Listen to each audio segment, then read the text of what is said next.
Moi, c'est Adja Zouhérango. Je suis contre la polygamie. J'ai mes raisons personnelles. Déjà, l'homme a un seul cœur. Déjà, avec 2 femmes, c'est pas possible que j'ai encore ma place là. Il est vrai que le Coran l'a prescrit. Oui, Allah l'a aussi prescrit. Mais je ne me retrouve pas là-dedans. Non, il n'y a pas toujours l'entendre.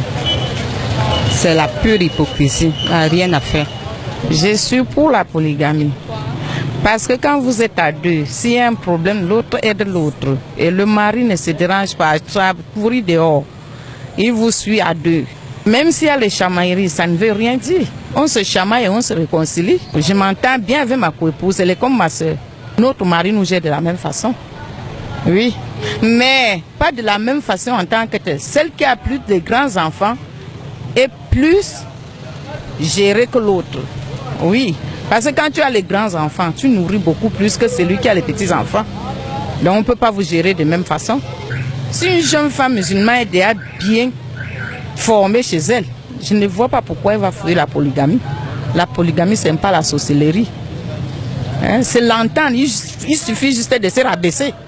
Parce que tu peux trouver une femme qui ne veut pas t'entendre parler. Rabaisse-toi. Bonjour, moi c'est Adjara. Bon, pour la polygamie, moi je vois que tout ce que Allah a... Oui, tout ce qu'Allah a accepté, c'est mieux pour tout le monde. Bon, la polygamie, ça diminue aussi la fornication et l'adultère aussi. Oui, bien sûr, j'aimerais être dans les foyers polygamie parce que Allah a ordonné, Allah a permis. Donc tout ce qu'Allah permet, c'est bien pour l'être humain. Et je suis Adja Sabiatou. La polygamie, ce n'est pas une mauvaise chose. Puisque nos parents, dans le temps, avaient toujours beaucoup de femmes. Quand on nous prêche, on dit que si l'homme est capable de prendre beaucoup de femmes, trop dans l'islam, c'est 4.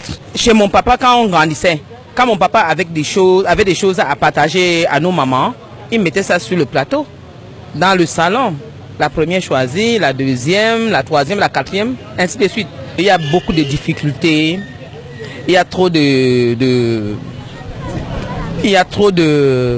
des pratiques. Et les pratiques là, ça retombe toujours sur l'homme. Pour accepter la polygamie, vraiment, c'est pas facile pour nos jeunes filles d'aujourd'hui. Chacune veut être seule, chacune veut être première femme, chacune veut être... c'est comme ça, c'est pas facile pour les jeunes filles. Mais si elles pouvaient vraiment comprendre, pourvu que les hommes là qui viennent aussi chercher nos jeunes filles là, qu'ils respectent aussi ces jeunes filles et respecter d'abord celle qui est à la maison avant de prendre une autre pour aller ajouter sur... Voilà. Moi, c'est Moussa Monda. Vous savez, la polygamie a été légiférée dans la sunna, dans le Coran et dans la sunna. Parce que Allah dans le Coran commence par épouser 2, 3, 4. Vous savez aussi de nos jours, les femmes sont 3 fois les hommes. Imaginez un seul instant, un homme prend une femme, le reste, que deviendra-t-elle? Ça veut dire qu'il faudrait qu'un homme au moins puisse avoir 3 femmes aujourd'hui pour que toutes les femmes soient satisfaites. Je ne dirais pas pour, je ne dirais pas contre. Je m'explique un peu. Puisque c'est le prophète sallallahu alayhi wa sallam qui a recommandé la polygamie, il sait pourquoi. Et contre, c'est parce que nous ne savons pas utiliser la polygamie à bon escient. La preuve, quand nous disons polygamie, il faudrait que la première femme soit d'abord heureuse, qu'elle soit satisfaite avant de penser à une seconde femme. On ne peut pas faire la polygamie quand la première n'est pas heureuse. Si la première est heureuse, alhamdoulilah, on peut penser à la polygamie, mais tant que ce n'est pas fait, on ne peut pas penser à la polygamie.